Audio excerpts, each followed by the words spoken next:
Hello everyone. Now we are going to discuss a disorder that is a most common organic mental disorder or most common organic psychiatric condition, that is delirium.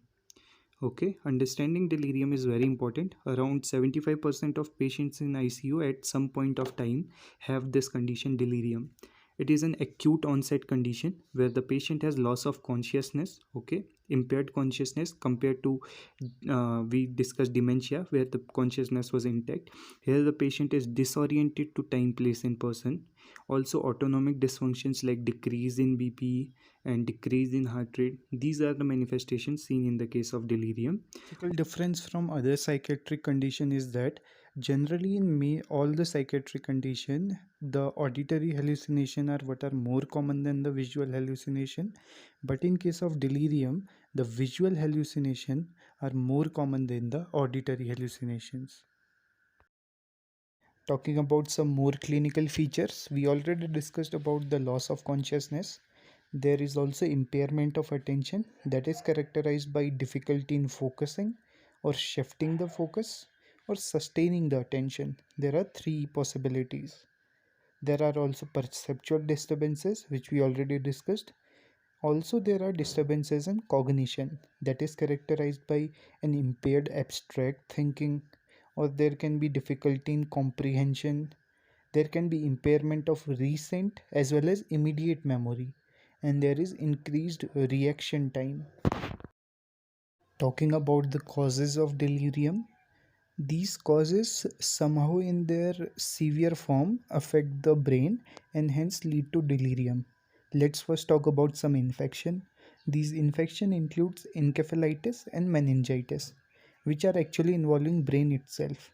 The neoplastic conditions like space occupying lesions of the brain.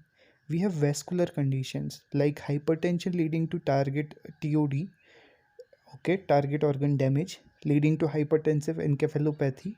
We have intracranial hemorrhages, intoxication like drug toxicity or withdrawal affecting the neurotransmitters in the brain. We have traumatic condition, either the subdural hemorrhage or epidural hemorrhage leading to a hematoma formation, or a trauma leading to contusion itself. Vitamin deficiency like thiamine leading to Korsakoff syndrome can also lead to delirium. Diagnosis of delirium is based on history collection that involves taking history of any head injury or meningitis, the mental status examination MSE or the MMSE, that is mini mental state examination. One of the parameter of it is we ask the patient to draw two opposite pentagons intersecting each others, and there are many more tests. The hematological investigation to rule out many causes like diabetic coma, hypertensive encephalopathy, vitamin deficiencies.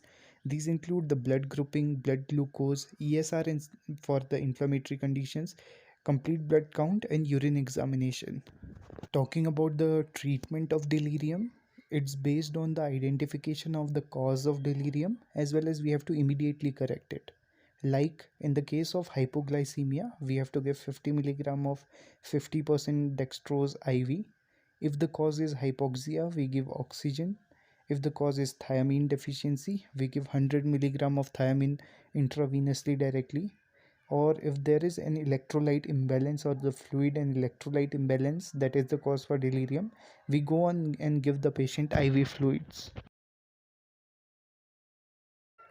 Also, in a symptomatic patient, we need to give two more things. First one is benzodiazepine as an anxiolytic, either 10 milligram of diazepam or 2 milligram of flurazepam intravenously. Giving antipsychotic has been found of lot of use in these conditions. Giving haloperidol or 50 milligram of chlorpromazine IM may be given. Okay, so these were some bits about the condition delirium. Hope you liked it. Thanks for watching.